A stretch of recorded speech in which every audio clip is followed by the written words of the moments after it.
Baik. Rupiah sekarang berapa? Atas dolar. Atas dolar 14.000 untuk lengkapnya saya tidak tahu Vi, karena belum ngecek hari ini. 500 katanya.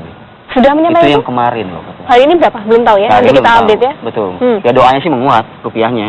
Iya kan? Karena kalau terus-terusan kayak gini bisa jadi begitu menjadikan efek buruk juga buat para pengusaha-pengusaha, pabrik-pabrik begitu loh. Kabarnya pabrik sudah pada menyerah ya ini, di mana harus mem-PHK sebagian karyawannya seperti itu.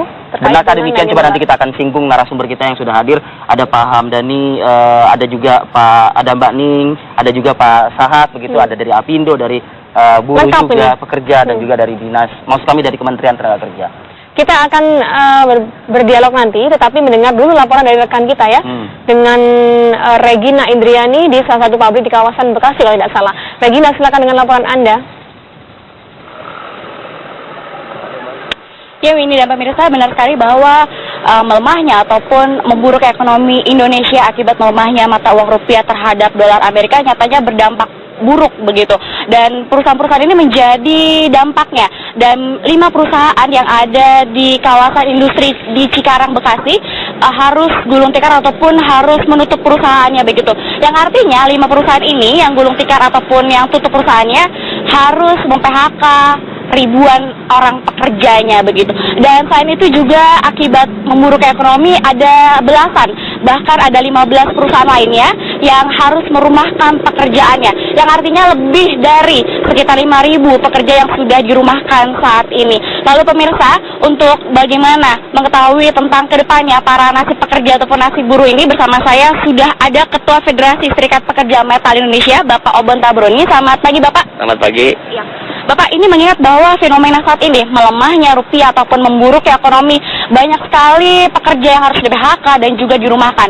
Ini dari Serikat Pekerja sendiri bagaimana Pak tanggapannya? Ya, kita sudah beberapa kali menyampaikan permasalahan ini tentunya ke pemerintah. Yang pertama harus ada sebuah aturan untuk perlindungan kami.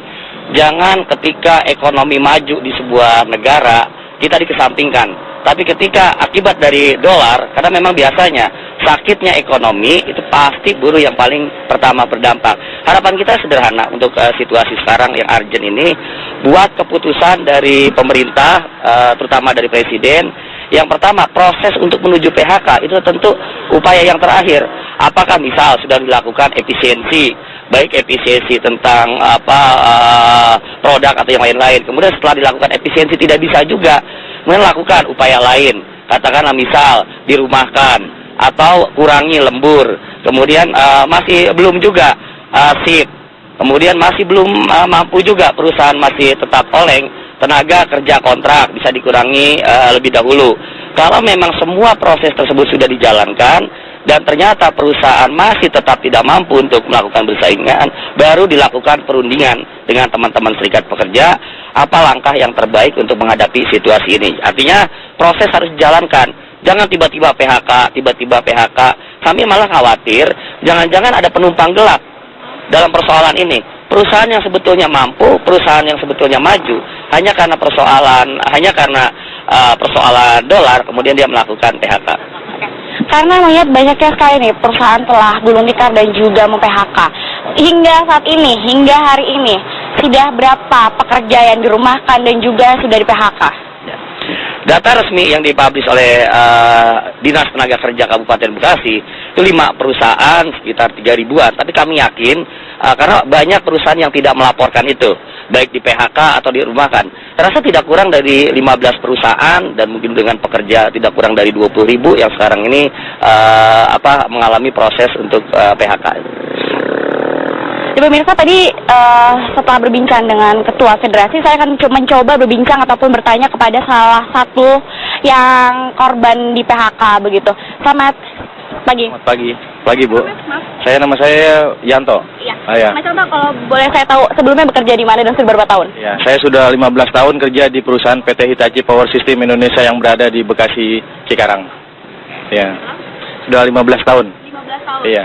Dan 15 tahun ini akhirnya di PHK, Mas. Lalu sekarang bagaimana aktivitas selalu melengkapi ataupun mencukupi kebutuhan keluarga ini bagaimana, Mas? Bisa? Ya, sekarang saya udah mulai merintis ya belajar berwirausaha.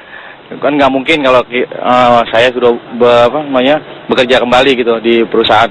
Umur juga menentukan gitu. Hingga saat ini apa yang dilakukan? Saya berjualan sekarang hari ini ya. Iya. Iya. Mas, dari siapa namanya? Jajang. Sebelumnya bekerja di mana? Di PT Pitacam. PT Pitacam. Iya. Sudah bekerja berapa tahun? 4 tahun. 4 tahun. Kan Mas sudah lama begitu 4 tahun. Lalu sekarang di PHK atau diberhentikan. Lalu bagaimana untuk selanjutnya mencukupi kebutuhan keluarga yang masih ceritakan? Kalau untuk saat ini saya masih kerja serabutan. Karena juga untuk mencari di PT lagi ya emang sulit gitu. Apalagi dengan situasi saat ini yang perusahaan juga mencari dengan yang lebih berkualitas gitu. Untuk harapan kedepannya nih Mas kepada pemerintah bagaimana ini? Kalau untuk harapan kepada pemerintah sih ya supaya buruh itu benar-benar diperhatikan gitu. Jangan sampai ya sulit untuk hidup aja sulit gitu. Ya, seperti itu aja ya. Pak Bon, tadi telah mendengar bahwa memang kedua teman ini sudah di PHK gitu. Lalu tadi juga saya mendengar bahwa masih ada puluhan ribu yang dirumahkan. Apakah puluhan ribu yang dirumahkan ini ada kemungkinan untuk di PHK juga atau bagaimana nih? Ya, sangat mungkin kalau ekonomi ekonomi Indonesia seperti sekarang itu sangat memungkinkan akan ada gelombang PHK akan terus berlanjut. Kalau harapan kita sebenarnya sederhana, carut-marutnya ekonomi ini segera diselesaikan. Oke lah permasalahan tentang politik segala macam. Lagi-lagi ketika terjadi permasalahan ekonomi, ketika dolar naik tinggi, yang pasti korban pertama adalah buruh. Itu bisa dipastikan, buruh adalah korban pertama. Karena dari Januari sampai dengan Agustus dengan penambahan dolar terdepresiasi sekitar 15.000, dampaknya sudah terasa sekarang ini. Nantinya yang dirumahkan mungkin akan lebih banyak lagi di PHK apabila tidak diperbaiki ekonomi Indonesia begitu. Lalu apa yang selanjutnya akan dilakukan ke depannya oleh Federasi Serikat ini, Pak? Ya, kami mendata itu pasti, kemudian di beberapa kesempatan selalu sampaikan untuk persiapan menuju PHK itu, baik hal-hal yang bersifatnya pengetahuan seperti yang tadi disampaikan oleh rekan kita, pengetahuan untuk berwirausaha atau hal-hal lain agar kehidupan mereka tetap jalan. Itu hal yang paling mungkin sekarang ini kami lakukan. Tapi yang paling penting sekali lagi kami mendesak pemerintah segera selesaikan persoalan bangsa kita. Karena kan apa yang situasi yang terjadi, hal yang sifatnya makro itu berkaitan dengan hal sifatnya mikro, dalam hal ini di tingkatan perusahaan. Terima kasih Bapak. Terima kasih. Ya pemirsa, memang tadi sudah dijelaskan oleh Ketua Federasi bahwa saat ini sekitar ada puluhan ribu yang sudah dirumahkan pekerjanya. Dan ini kemungkinan apabila ekonomi tidak dibenahi, maka kemungkinan PHK akan terjadi terus-terus dan pastinya pengangguran di Indonesia pun juga akan bertambah, dan diharapkan pada pemerintah supaya cepat membenahi ekonomi Indonesia. Dan demikian yang dapat kami sampaikan dari kawasan industri Cikarang. Kita kembalikan ke studio Winnie dan Arif Fadil. Baik, Regina, terima kasih laporannya. Tadi sudah mewakili juga ya.